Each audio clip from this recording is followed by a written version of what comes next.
Então, vamos caminhando aqui para a nossa última aula, que é a de prescrição de leite humano, que eu fiz bastante propaganda lá no início. E, na verdade, assim, a prescrição de leite humano, como eu disse lá no início, eu fiz questão de trazer, porque muitas vezes, inclusive nós, nutricionistas, os neonatologistas também, os pediatras também, como é muito específico para quem trabalha em bancos de leite, praticamente quem sabe prescrever é quem trabalhou em um banco de leite ou em um posto de coleta. Então, por isso que eu fiz questão de que vocês tenham conhecimento, porque caso vocês venham trabalhar em alguma instituição, né, que tenha disponibilidade de leite de banco quando a mãe não pode, ou quando a mãe não consegue, ou tem alguma questão que ela não possa extrair o seu leite naquele momento, e que existe como segunda opção o leite de banco, que vocês saibam prescrever e que vocês tomem como é que se diz? Como função mesmo, que é fundamental, é uma coisa que é uma função nossa, nós somos considerados prescritores, né, não só de fórmula infantil, mas também de leite humano ordenhado pasteurizado. Então, isso é importante que a gente saiba, que a gente tenha conhecimento de como fazer, para fazer bem certinho e que os nossos bebês, eles tenham o impacto positivo da prescrição correta, tá? Então, vamos aqui. A prescrição, ela vai ser realizada, né, de acordo com a resolução, que eu já falei bastante sobre isso, prescrição ou solicitação do médico ou do nutricionista, contendo o diagnóstico do receptor, isso é fundamental. Então, quanto mais detalhado você fizer os dados clínicos do bebê, mais, vamos dizer assim, mais fácil vai ser para quem está lá como nutricionista, chefe da distribuição, autorizar o seu pedido. Porque eu também já fui responsável técnica da distribuição de leite materno, e eu sei o quanto que é desafiador a gente receber as prescrições, muitas vezes faltando data de nascimento, faltando peso de nascimento, faltando peso atual, aí falta o diagnóstico clínico, a gente não sabe o que aquele bebê tem, aí o profissional não preencheu lá o tipo de leite que queria, se ela colostrum maduro, aí também não preencheu a caloria, aí também não preencheu a acidez, enfim, e aí a gente fica totalmente perdido sem saber que tipo de leite encaminhar para o serviço. Então, é importante que a prescrição seja completa, com data de nascimento, com idade gestacional, até para a gente saber se é prematuro, se é termo. A questão do peso de nascimento também, que a gente já tem uma ideia, peso atual, né, para a gente ficar tendo uma ideia de como é que está aquela recuperação daquele bebê, dados clínicos, diagnósticos, hipótese de diagnósticos, tudo que você tiver de informação, de dados clínicos, coloca na prescrição, porque fica muito mais fácil de ser liberado pelo banco de leite, muito mais fácil de ser priorizado pelo banco de leite, quando você coloca bem completo os dados clínicos do bebê, tá? Basicamente aqui o volume também de cada mamada, o volume por 24 horas, e aí o banco de leite vai enviar, e é interessante que, de acordo com a prescrição médico-nutricionista, a gente vai encaminhar como a nutricionista chefe da distribuição do banco de leite vai liberar um leite mais próximo do que se o bebê estivesse recebendo o leite da mãe dele, tá? Então, a gente consegue ter esse manejo quando o estoque está bem, né? Quando o estoque está em alta, a gente consegue, é como se fosse tipo um cardápio, né? A gente tem ali os tipos de leite, a gente tem os tipos de acidez, a gente tem os tipos de caloria, né? Então, a gente consegue, de acordo com as informações que o prescritor coloca, a gente consegue ser bem assertivo no nosso envio, tá? Aqui eu trouxe um pouco da minha experiência. O que normalmente acontece? o que que desculpa, não dá para cortar, né? Isso é erros de bastidores. É bom que a gente traz um pouquinho de graça, né? Então, o que que acontece? Na minha prática clínica, de acordo com as recomendações da rede brasileira, o que é que os bancos de leite eles liberam como leite? Eles liberam leite, o tipo de leite, se é colostro maduro transição, se é hipercalórico ou hipocalórico e o tipo de acidez. Então, nós, nutricionistas, quando nós atuamos a nível de unidade neonatal, a gente tem as cotas recomendadas de proteína, de caloria, né, lá por quilo de peso. Então, se a gente colocar os nossos cálculos a nível de cota, sei lá, o bebê precisa de 4 gramas de proteína por quilo dia, né, por quilo de peso dia. Se você colocar essa informação lá na prescrição do banco de leite, eles não vão saber liberar para você, porque eles só entendem o que é hipercalórico, o que é hipocalórico. Então, normalmente, o que é que eu faço? Eu faço a avaliação nutricional do bebê. Primeiro, eu faço a triagem nutricional desse bebê. Depois eu faço, depois dos dias seguintes, eu faço a avaliação nutricional desse bebê. E aí, eu coloco ele dentro das cotas. Cota de caloria, por quilo de peso, cota de proteína, para que a gente esteja seguindo as cotas, para que a gente realmente tenha uma assertividade na questão de prescrição, de conduta dietoterápica, né? E aí, o que é que eu faço? Sabendo por fases qual componente eu tenho em maior concentração, eu consigo manejar bem. Por exemplo, para que vocês entendam bem, eu estou fazendo avaliação nutricional e aí, de acordo com o volume da dieta que aquele bebê está recebendo em 24 horas, eu preciso ofertar, sei lá, 3,5 gramas de proteína. Só que aí, o que eu faço? Sabendo a composição, se eu não tenho leite da própria mãe, qual é o leite que eu vou ter mais aproximado, que tem um pouquinho mais de proteína? O colostro. E aí eu vou verificar, e aí às vezes acontece que esse bebê, por exemplo, às vezes até ele termo mesmo, ele já está, sei lá, com 15 dias, já estaria na fase de receber o maduro, mas como diante da avaliação eu preciso, sei lá, ele tem alguma patologia que requer uma quantidade proteica maior, enfim, precisa estar na ventilação mecânica e a gente precisa fortalecer a musculatura, e a gente precisa dar um aporte proteico bom, porque se a gente aumentar só com TCM, esse bebê vai ter uma composição só de gordura e não vai fortalecer, e ele fica lá na ventilação mecânica por mais tempo. E aí, por exemplo, se eu tiver colostro, e aí eu fizer de acordo com o volume que o bebê está lá, eu consigo chegar muitas vezes na cota de proteína sem precisar aditivar o leite. Ou no máximo, eu preciso aditivar com 1 ou 2 sachês, por exemplo, daquele multicomponentes, né? Que eu não vou falar aqui a marca para não fazer propaganda. Aquele que vem 1 gramazinha que você dilui lá em 25 ml de leite, né? De leite materno. Pronto. Então, se eu tiver no estoque colostro, eu posso fazer os cálculos baseados no que eu já tenho aqui de informação.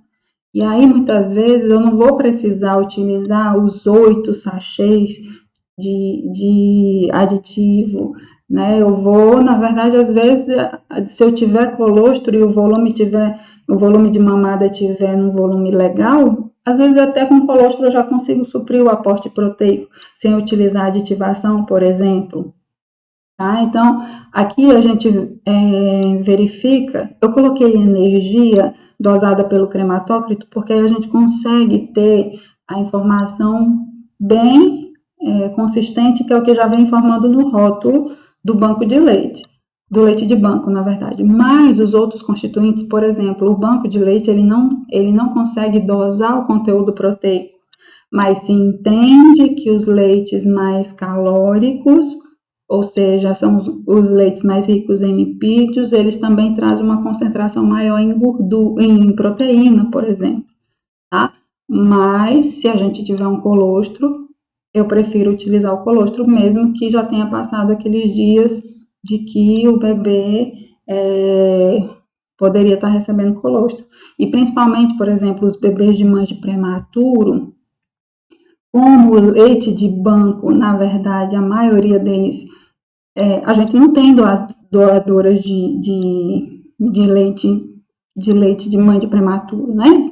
De leite de mãe de prematuro. A gente só tem de termo, que são aquelas mulheres que, né, tiveram tudo ok e tudo mais, são doadoras. O nosso perfil é todo de mães termo. Então, para aquele prematuro, esse leite, né, às vezes a gente ultrapassa os 7 dias de colostro, né? Então, às vezes eu fico com ele 20 dias, 25 dias no colostro, também dependendo se eu tiver no estoque do banco de leite disponível para mim. Então, conhecendo, né, os componentes, a gente vai encaixando que tipo de leite que a gente vai querer. Por exemplo, aqui em questão de zinco, você encontra muito no colostro, né? Em relação a retinol, você encontra muito no colostro. Em relação à vitamina C, você tem aí um conteúdo maior no colostro. Então, dependendo do caso clínico do bebê, dependendo do que a gente precisa oferecer para esse bebê, a gente vai ajustando nessa prescrição, tá? Então, por isso é minha experiência, tá? Isso aqui é minha experiência, porque para a rede brasileira, eles só entendem assim, o tipo de leite, se é colostro, transição e maduro, aí eles especificam colostro de 1 a 7 dias, transição de 7 a 14 e a partir do 14º dia, maduro. A regrinha, né? Aí, se for para início de dieta, né? O bebê está iniciando a dieta enteral mínima, ou o bebê estava lá com dieta suspensa por 3, 4 dias, enfim, aconteceu uma intercorrência e ele está iniciando a dieta agora. Então, o que é recomendado? Que a gente utilize um leite que eles chamam de hipocalórico, abaixo de 500 calorias por litro, ou 50 calorias por 100 ml, abaixo disso, tá? Se o bebê estiver clinicamente estável, que é só para ganho de peso, o que se recomenda? Que ofereça um leite hipercalórico. E aí eles trazem o ponto de corte de acima de 700 calorias por litro ou acima de 70 calorias para 100 ml.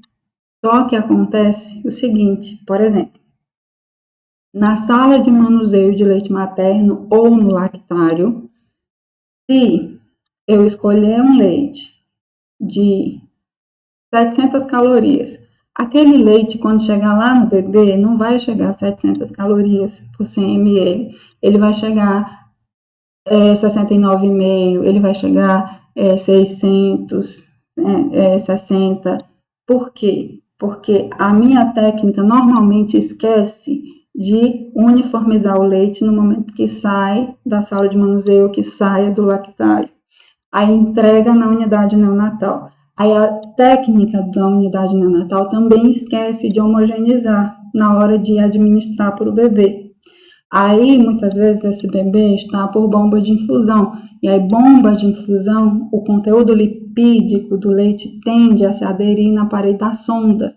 E aí a gente já perde conteúdo energético também. Então, aquilo que a gente pensou que estava chegando lá com 700 calorias por litro ou 70 calorias por 100 ml, vai chegar lá em 600 por litro, tá? Então, a gente sempre precisa pensar nisso. Mas muitas vezes, o único leite hipercalórico que você vai ter vai ser o 695. Ou então você vai ter muito 628.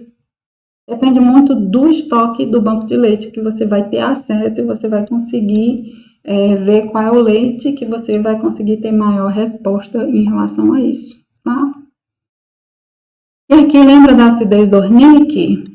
Então, lá no teste, para verificar se a cadeia de frio estava ideal e tinha sido preservada, aqui na prescrição a gente precisa prescrever que tipo de acidez do Wernicke que a gente quer.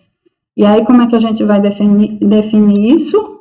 Primeiro que a gente já entendeu por que essa acidez ela se modifica.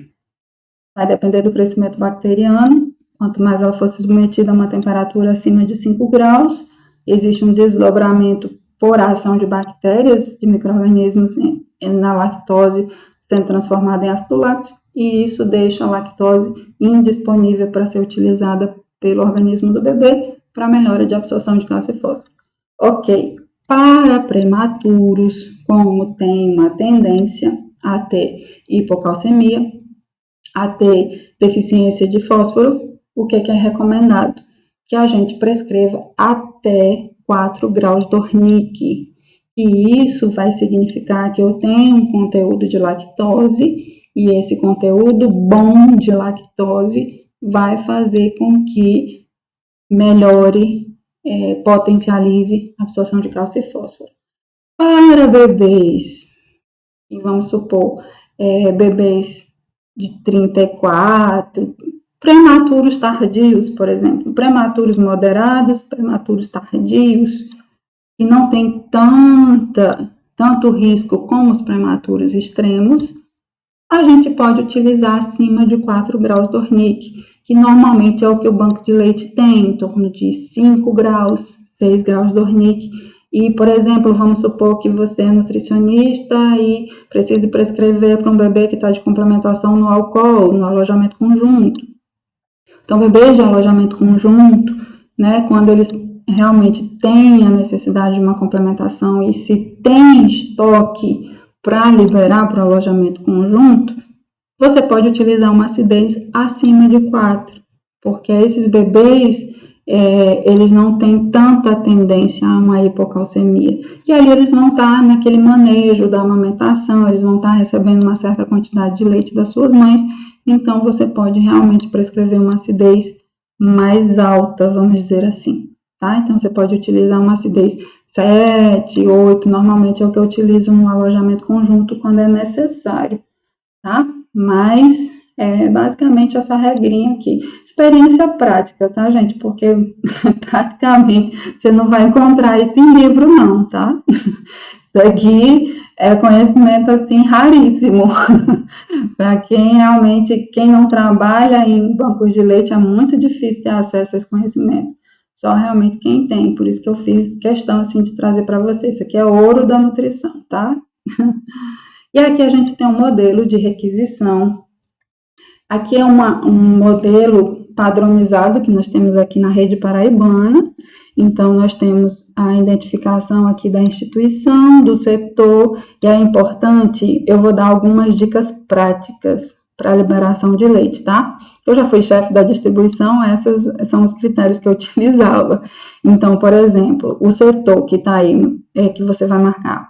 Vamos supor que você marcou alojamento conjunto para um bebê, e aí ele é termo precoce, 37 semanas, e aí ele tem 2,5 kg, né? Tá bem no limite ali do peso normal. Se o banco de leite, e aí você mandou outras prescrições de prematuro extremo e tudo mais, e você não tem volume de leite enviando para o banco de leite como entrada, o que acontece? Provavelmente, se o banco de leite estiver com uma quantidade de leite muito no limite, eles não vão liberar isso para você, tá? Porque eles vão dar prioridade para os prematuros. E aí, o que acontece? O que é de prioridade para um banco de leite, principalmente quando tem um estoque baixo? Bebês de UTI neonatal. Se os bebês de UTI neonatal, se no meu banco de leite lá eu tenho um estoque que eu consigo enviar todos os teus pedidos de UTI neo e eu ainda tenho leite para cobrir os teus de UCI de canguru, e se eu ainda tenho condições de encaminhar para você de alojamento, eu vou. Mas se o meu estoque estiver crítico, muitas vezes eu só vou mandar para você o de UTI neo, tá? Porque a prioridade, lembra lá que a RDC 171 prioriza lá o primeiro item, prematuro, de baixo peso que não suga.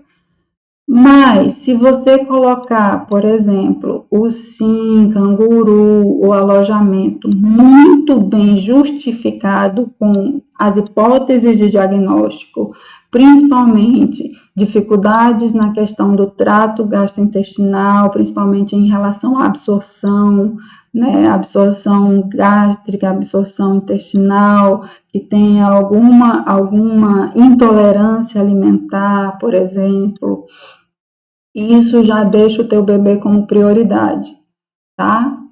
Mesmo que ele não seja da UTI, não. Então, justifica muito bem, porque às vezes, se o banco de leite ele não tiver a quantidade toda, mas pelo menos ele vai tentar mandar metade para esse bebê que não está dentro do prematuro, que não suga e de baixo peso, tá?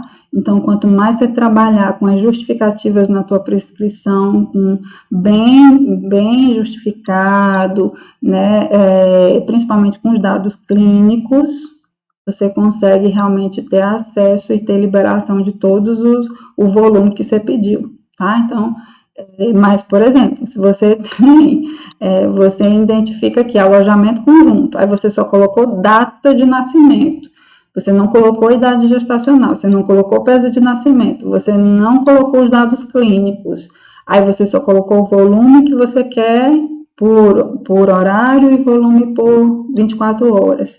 Aí você nem colocou o tipo de leite, aí só marcou hipercalórico e nem marcou acidez. Aí nem colocou a justificativa, se a mãe estava ausente, se a mãe estava em casa, se a mãe não tem produção para extração. Aí, esse bebê, com certeza, quem está lá no banco de leite não vai liberar.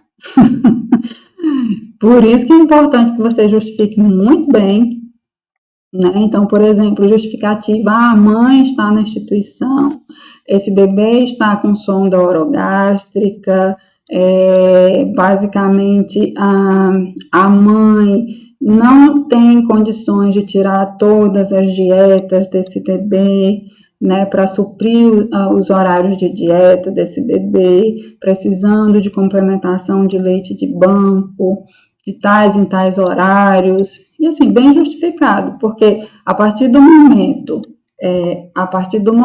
que você coloca que a mãe está tendo dificuldade em extrair, mas está sendo aplicado o manejo da lactação, se está tendo a iniciativa de trabalhar essa mulher para nos próximos dias ir ao peito, bebê, ou se está sendo estimulada, enfim, você consegue realmente ter uma boa justificativa para que a pessoa que está lá responsável pela liberação consiga realmente lhe dar prioridade nesse pedido, tá bom?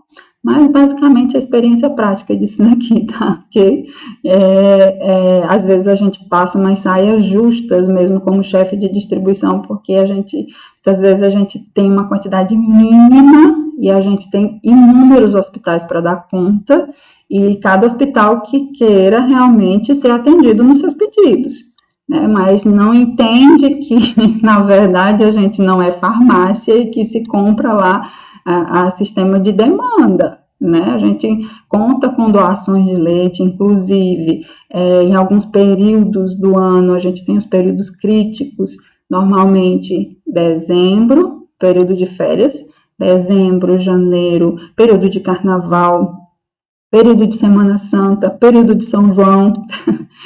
Então, a gente às vezes tem uma condição que não dá para suprir todos os hospitais e a gente vai precisar priorizar. Então, quanto mais justificado, quanto mais informação você colocar, é mais fácil de você ter acesso ao seu pedido ser atendido, tá bom? Então, é bem importante isso. Então, encerramos aqui, gente. Eu deixo aqui o meu contato, meu muito obrigada, tá? E deixo o meu contato, meu e-mail, meu Instagram, @consultoria Janilda Moraes. Coloco muita informação lá sobre a amamentação. São duas temáticas que eu sou apaixonada, que é a amamentação e neonatologia.